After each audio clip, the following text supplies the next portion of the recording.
Mga karos, magandang araw po sa ating lahat. Ito, welcome back po muli dito sa aming channel. Another day and another house improvement. Ngayong araw po ng Sabado. Ayan, Sabado is a feed day. Napakabilis po ng araw. Ito mga karos, meron tayong kakamustahin na dalawang project natin. Yung project natin dito sa Phase 6, halos dalawang araw ko din to hindi napuntahan. At itong project natin dito sa Phase 5. Yan, uunahin muna natin dito sa Phase 6. Galing dito sa bahay, kakaliwa lang ako rito. Nandiyan na po yung subdivision ng Lumina Homes Phase 5. Bale ito mga karos, meron lang din akong konting sasagutin din regarding sa mga nag-e-inquire at nagko-comment. Tapos ito mga karos, dalawang video po yung ginawa natin ngayong araw ng Sabado. Kanina from 8 to 1 PM nag-ayos po kami ng bubong. Bali isa yun sa mga naka-line up sa amin. Dati namin yung kliyente. Priority niya ron is yung 42 square meter na interior area lang. Pero nakapag-decide po siya na ipa-renovate na yung bubong. Abangan nyo dahil i-upload ko yun sa araw po ng Lunes. Ayan, bali mga karos, ito project update tayo. Good news dahil itong project natin sa Phase 6, magkasabay na unit yun at magkatapatan. Yung isa na turnover na natin, pero yung isa kasi wala pang kuryente. Pero ito good news, meron na. Kahit sub-meter lang, bali malaki na ang tulong nun. Kasi yung supply naman niya maayos. Kaya ito mga karos, samahan niyo po muli kami ngayong araw po ng Sabado. Magbibigay ako ng update dito sa dalawang project natin. Isasama ko rin dito sa vlog yung regarding sa mga nag-e-inquire. Bali, sasagutin din po natin yan sa last part ng ating video. Kaya ito mga karos, samahan niyo po muli kami ngayong araw po ng Sabado. Enjoy watching po. Let's go. Tara. Andito na tayo sa Phase 6. Magandang araw nga po pala sa client owner namin dito. Yan sa Ignacio family, tsaka kila client owner natin dito. Magandang araw po. Yan, bali time check tayo mga karos. Mag-alas 3 na po ng hapon. Yan, dalawang vlog yung ginawa kasi natin kanina. Isa kaninang umaga na i-upload natin sa Monday. Tapos itong vlog na to mapapanood natin ngayong araw po ng Linggo. Yan, yung mga kaganapan sa pag-shoot ng video ay araw po ng Sabado. Okay, ito yung turnover natin, no? Siya nga pala, nung nag-shoot ako ng video dito, hindi ko na ipakita yung fire extinguisher. Kadalasan nakakaligtaan ko siya, pero part yun ng requirements kapag bago kayo magpagawa ng bahay. Sa akin tine-turnover yun ng mga engineer and architect. Pero yun, ibibigay na po natin kay client siguro pagka nandito na uli sila. So hindi ko na ipakita sa video yun kasi may bodega kami. Nandun yung mga fire extinguisher. So lahat naman yon may label kung kanino nakapangalan kasi may expiration yun. Okay, ito yung turnover namin na nakaraan. Basta sa turnover kailangan po talaga siya, yung malinis, walang kalat. Kahit gaano kaganda yung gawa mo, kung may iiwang ka na kalat, hindi rin po maganda tingnan. So kagaya dito medyo makalat pa. Yung sa gilid, kaya unti-unti kong pinalilinis. Dati, di ba, tambak ng basura dyan. Yan, unti-unti nating pinapalinis kapag nakakaluwag yung tropa. So ito, depende naman po sa pag-uusap nyo ng kliyente. May mga contractor kasi or may mga nakukontrata, hindi po nila sinasama yung mga hakot panambak, hindi nila sinasama yung basura. Bali, pina-forward nila yung lahat kay client. Pero sinesegregate naman. So conforme yun sa pag-uusap. Kasi may area kasi talaga na mahirap pong mahirap po siyang hakutan. Minsan hindi napapasok ng truck.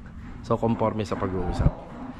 Ay mga karos, ilang araw ko rin po itong hindi na shoot sa vlog. Siguro mga 2 araw. Yan, magandang araw po kay client. Si client po ay nasa ibang bansa. Kliyente natin dito. Yan, kahit wala po siya, at least kahit papano nabibigyan po natin siya ng update. Ayan, nabablog natin yung unit niya. Dito nga po pala sa amin, kaya din po tayo palagi nagbablog. Kasi ang nanonood talaga nito yung nagpapagawa, di ba? So ano na lang po, bonus na lang na may mga ibang viewers. Tapos sa ibang viewers po kasi nakakahakot tayo ng mga kliyente dyan. Kumbaga nakakakuha tayo ng mga kliyente, diba? So ito, update muna tayo. Bali, last priority talaga namin tong harapan ng bahay. Kaya kung mapapansin nyo, halos wala pang improvement. Ganun at ganun pa rin ang nakikita nyo. So last priority namin siya. Kaya ngayong bakal, iniiwan na namin siya na naka-primer. Tapos sa mga walls, yon last priority na rin. Kasi kapag natapos namin yung loob, at least kahit papano, pwede nang gumawa dito. Kasi ito, magpapabalik-balik yung dumi. So ang pinakamagandang diskarte na ginagawa namin lagi rito, iniiwanan lang namin siya na nakamasilya hanggang sa primer. Para kahit papaano, pag nag-retouch ka, isang beses lang at hindi na magastos sa materialis. Yun, no? Naka-primer na siya, di ba? Primer. Kumbaga puti. Na puti. Pero yung ano nito, yung magiging top coat niya is a semi-gloss, off-white. Kuya Rigor, good afternoon po, Kuya Rigor. Good afternoon kay Kuya Rigor. Wow! Ano ba to, Kuya Rigor? Primer? Primer na to. Yun, Ano to? Ready to final. Ready to final na. Pero yung pader na to, ito, dahil nasa first floor area tayo, isang mano na lang siya, no? Isang haguran. Okay. Hindi porket na primer ni Kuya to, itatop coat niya na kagad. Hindi yun. So, iikutan niya muna ng primer yan. Then, inspection na rin. Siyempre, kung meron pang kailangan na lagyan ng masilya, spottings, o kung meron pa kailangan na tapusin muna. Good news dahil meron ng kuryente rito. Ayun, may ilaw na tayo. Diba? May ilaw na. Good news, diba? Ito rin sa TNB. So, nakita na natin yung itsura lalo ng TNB natin. TNB, naglalagay kami ng 4-pin lights or 2 ilaw lang, pwede. Tapos meron tayo exhaust fan. Ito yung ginawa ni Louie. So, tatapusin pa natin to together ng mga accessories. Yan sa cornisa, yan, matatapos na rin yan. Isa to sa pinakahuli na rin na ginagawa namin, gawa ng ang manggagawa sa taas, mag-install pa ng accessories, maglilinis pa, magpipintura pa para yung stairs hindi siya mabubugbog sa akyat.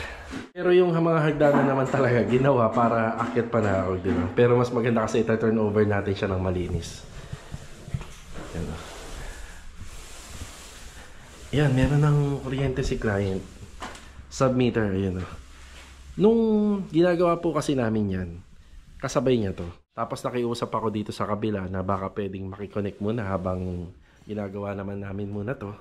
Para kahit pa paano may improvement kaming natatapos dito. Pumayag naman pero hati na lang po sila sa bill. Ngayon syempre tapos na at na-turn over na natin yung kabila.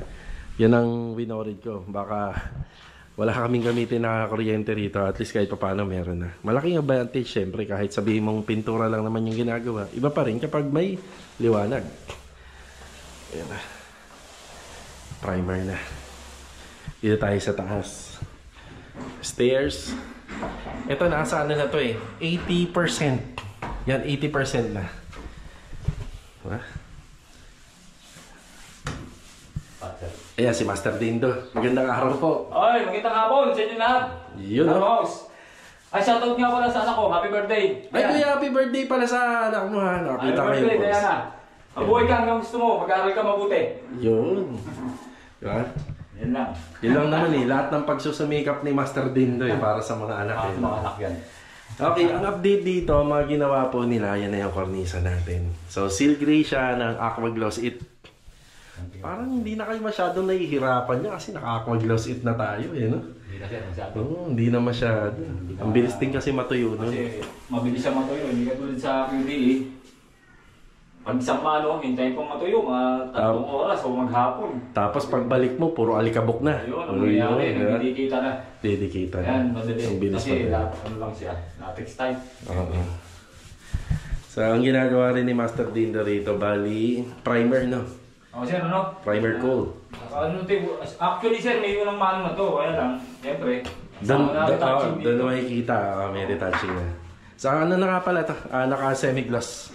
Nilapit namin itong pinto. Para sa audio sir. Sige. Para may alignment na lang naman yan eh. So, ayun yung pintuan natin. Bali, ang team color lang ni client kasi medyo hindi masyado siyang nag-focus sa design dito dahil baka nga paupahan lang. Gray na lang yung mga pintuan just in case na magdumi.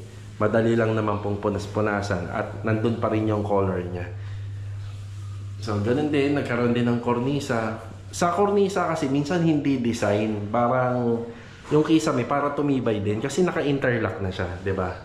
So, para tumibay. Alam niyo naman yung mga kisame ng mga turnover, 'di ba? Minsan nalalaglag yan eh. So, ito kasi hindi na pinagalaw ni client kasi mas focus si client sa finishing para mapaupahan niya. So, ito na naka-tiles. Siya nga pala yung tungkol dito. Walang available na clear glass sila Master Batang, kaya hanggang ngayon basag to. Yan, pero pinapapalitan na natin yan. Yan, napuntahan naman na nila at nag-report sila sa atin. At saka kagandahan din dahil hindi po masyadong nag-uulan-ulan ngayon. Halos 80% na tayo rito. Yan, malapit na. Tapos sa stairs, pag natapos to, paumpisa na natin to kay Louie. Ang update nga po pala sa mga curtain, bali naka-curtain rod lang po si client. Yan, hindi na po Korean blinds. Yan, mukhang malapit na matapos to, kuya, no? Next week, sir. Next week. Abi ni Rigor. yung mga window. Yan, kitirahin natin yan, sir. Window. Baka ano, sa next week, lalabas na si Rigor. Sa baba na. Okay, sige. Sa maglilinis, sir. Sige po. Tapos dito wala na masyadong design. Pero kahit ganun, napaka-simple lang ng gawa. Malinis, maayos. Tapos ito mga tiles na to, dapat niya hindi yan papalitan. Yan na, no-offer na lang natin kay client. Sabi ko, para isang gawaan na lang. Tapos kapag nagkaroon siya ng budget, saka na ipatapos yung iba. Yung kisame, may bihira kaming gumawa ng parang ganito ka-plain lang. Kaya bumili na lang po ako ng ilaw, 3. Kasi nandiyan na po yung mga dating abang ng junction box sa mga ilaw na yan. Yan lang po yung malalagyan ng ilaw. Pero kung ihabol pa ni client owner na magkaroon niya ng cove ceiling or flat ceiling, recessed ceiling, yan, pwede naman. Pwede naman po. Magagawan pa natin ang paraan. So, ito na. Ginagawa nila rito. Kanina nga nangingi na sa akin si Master din to ng panlinis ng PVC panel. So, kaka-order ko pa lang po sa online. Yan yung wipe out. Yung panlinis po dyan. Yan, sa ngayon, nakapokus po sila rito sa overall paint. Tapos lalabas na daw sila rito next week. Dito na po sila. So, ito yung update natin dito. Siyempre, nag-aabang si client owner dyan, di ba?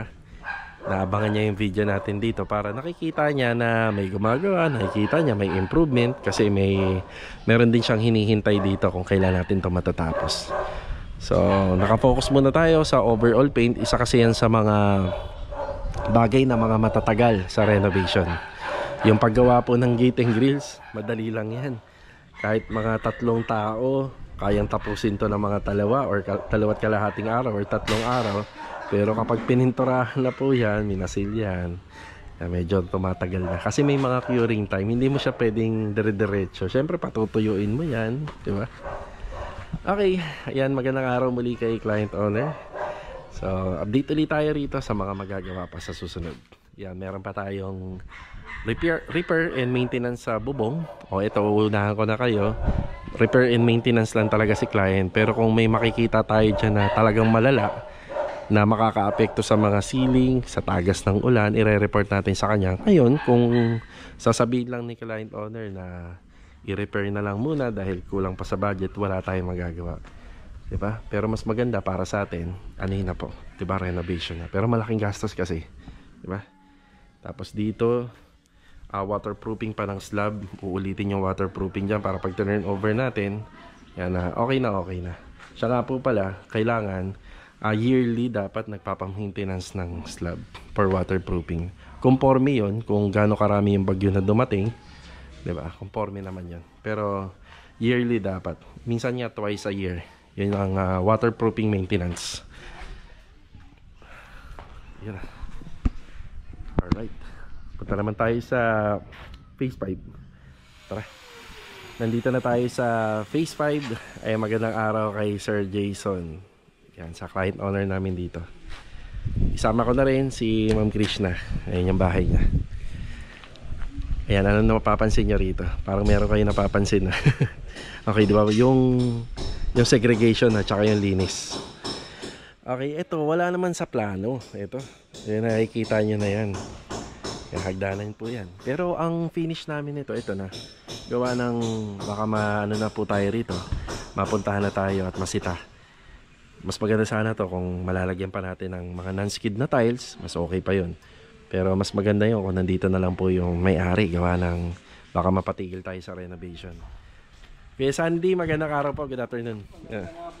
Ayan na. Tapos yung kalinisan dito, yan okay na din, malinis na. Tapos yung doon banda, sementado na. Ganda ng pagkakasemento. Yan, sinasamahan na po nila ng segregation to. May mga tambak ng lupa rito. Ito, mapapansin nyo to. Yan, malinis na yan. Diba? Kasi maganda yung na-impress natin yung may-ari ng bahay. Yung sa tuwing pumupunta siya rito, napapansin niya yung bagay na to, yung kalinisan. So, linis na. Oh. Ano nga pala ang ano to? Puno, kuya? Anong puno to?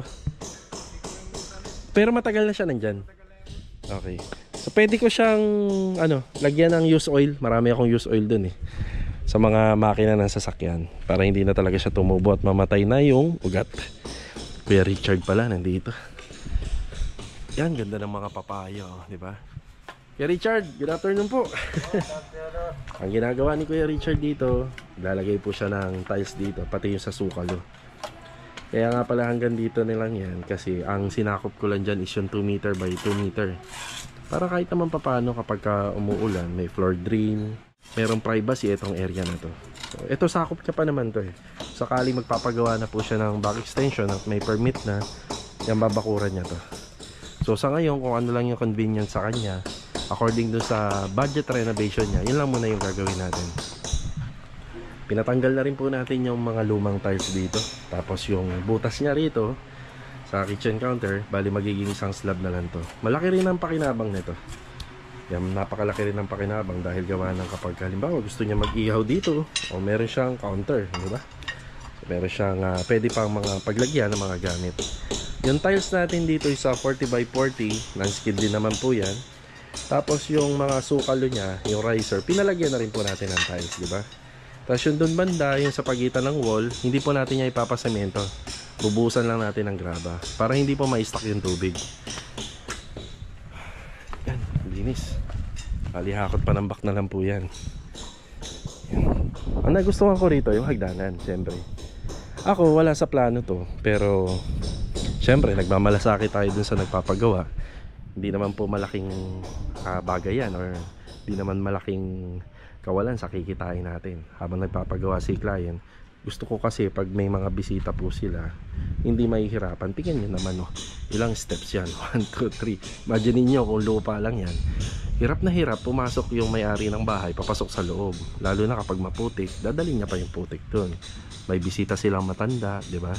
Kaya ako, pinalagyan ko po siya ng step and riser para na rin po sa kapakanan ng ating mga ng may-ari, di ba?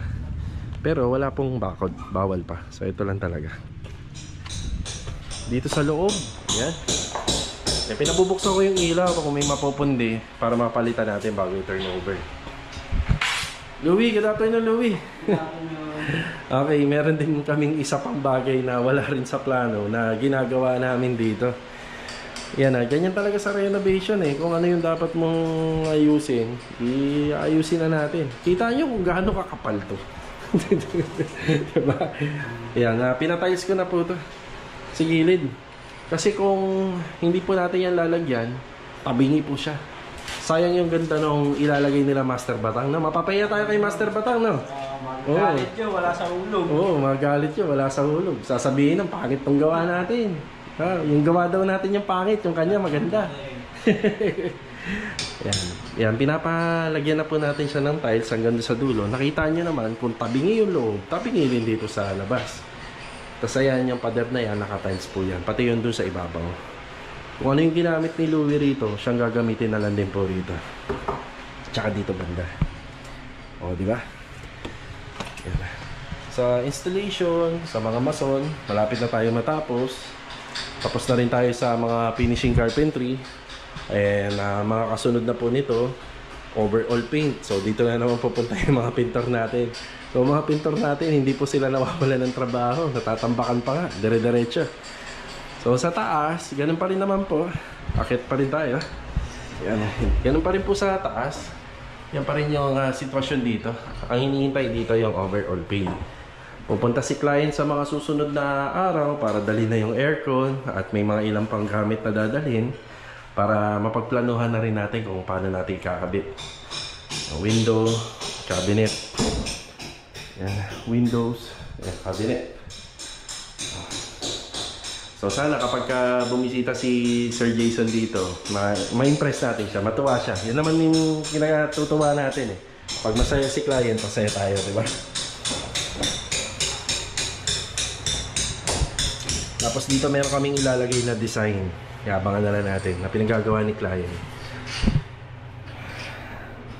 Ay, minsan talaga sa renovation, meron talagang kailangan ayusin. Pero yung mga bagay kasi naman na yan, napagkasunduan na.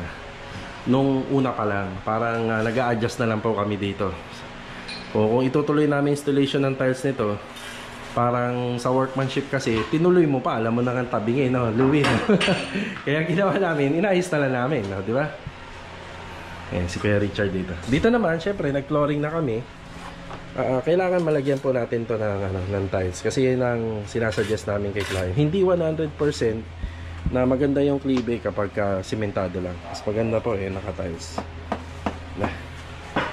So ito lang po yung ibinigay namin kay client na isa sa mga freebies. Ito hagdanan na to. Yan, kasi ako mas iniisip ko yung kapakanan ng mga nakatira. Yan, di ba? Nahihirapan sila dyan kung sakaling lupa lang. Tapos ito, unti-unti na lang po natin ipapahakot to sa panambak. Basta ang mahalaga dito sa sa street, hindi po tayo nakakaabala ng kalat. Okay, yan lang po muna yung vlog natin ngayong araw po ng Sabado. Meron tayong dalawang pinuntahan na unit. Yan, meron pa tayong mga gagawin dyan doon sa taas, sa bubong. Ayusin din po natin yan. So repair and maintenance na naman po yun sa bubong.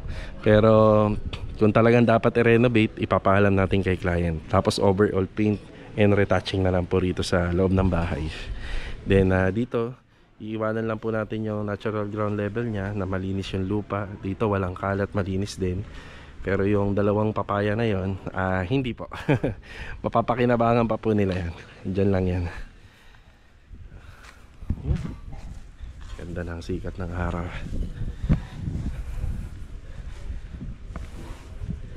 Yan, okay na tayo. Bale ito mga karaos, bago matapos yung ating vlog, meron po akong sinabi dito sa intro. Meron akong kailangan ipaliwanag sa mga nag-i-inquire. Ito mga karaos, unahan ko lang po kayo. Dati kasi, hindi ko alam na mahirap.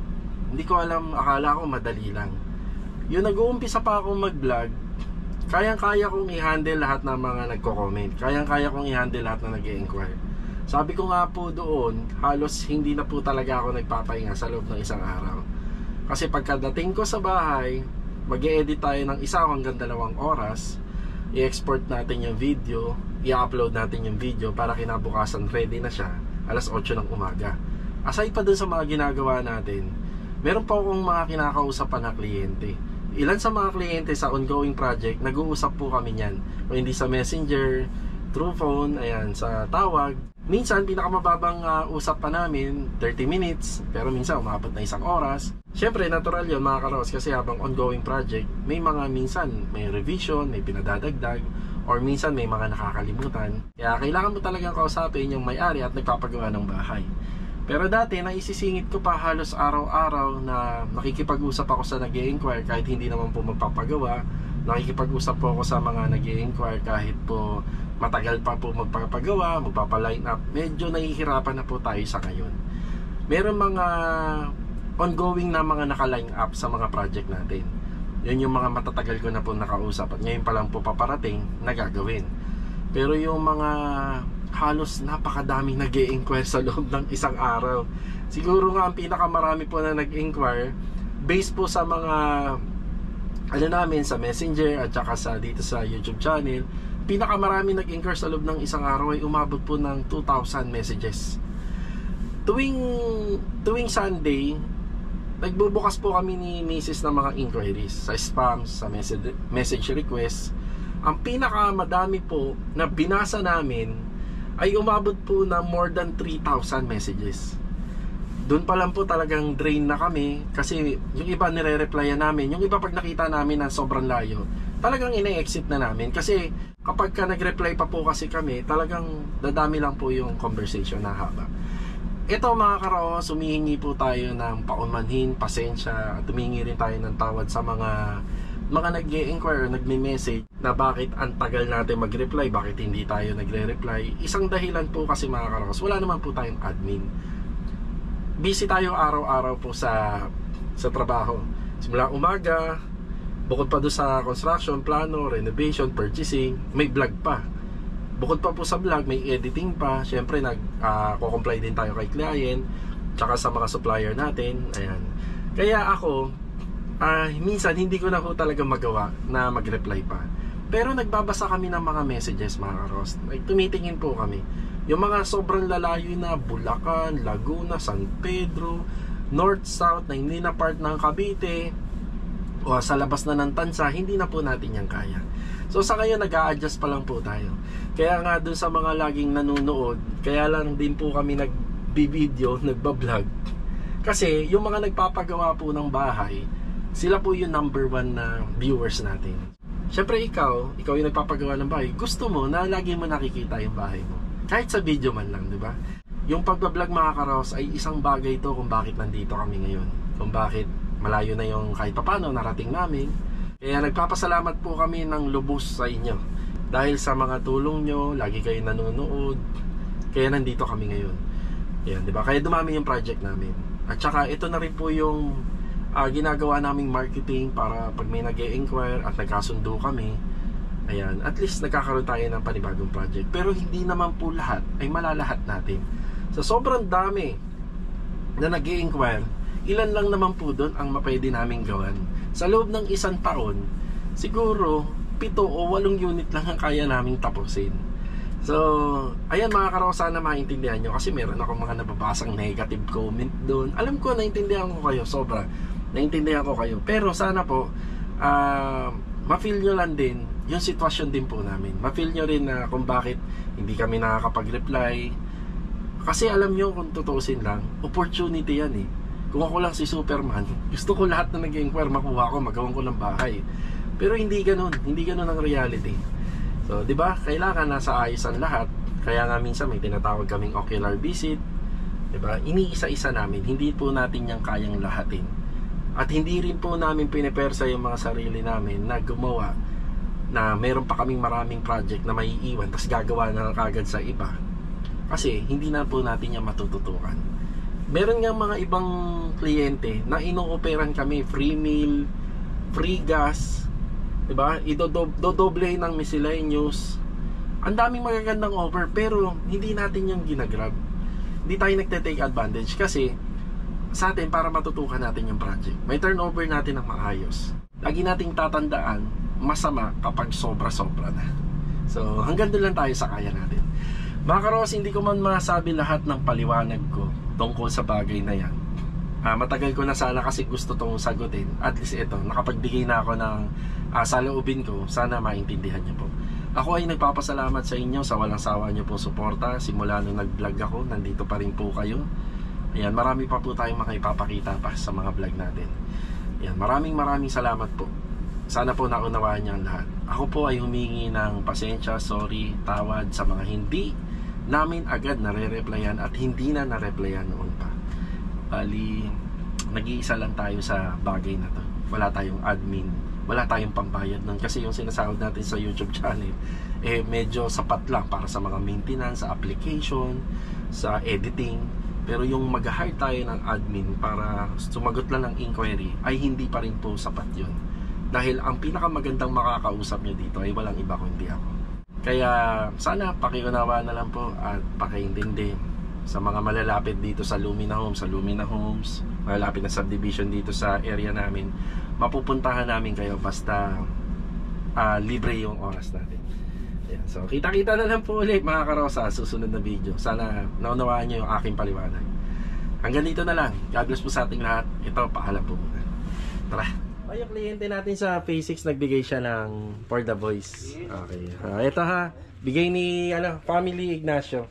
Thank you naman kayo. Shout out! Salamat! Pila-pila dito. Lago. Yan na yung pila niya. Cash na lang ha, hindi na Thank you po. hindi na tayo nagmerienda. Cash na lang kasi mas kailangan nyo to. Yan. Yan. 3,000 yun, yung binigay ni mama. Inano na lang natin. Ma'am Andeng, shout out. Oh, Anding ba pangalan nun? Baka nag-invento ka ng pangalan, hindi nga. Danding daw eh, Andeng eh. Pangalan niya Danding. Sabi. Thank you. Yeah. Thank you. Okay. Salamat. Ayan, Master Jojo. Iyon, oh. Yan na. Maraming salamat po, ma'am. Ayan, sir. Thank you po. Thank you, ma'am. Okay. Thank you, ma'am.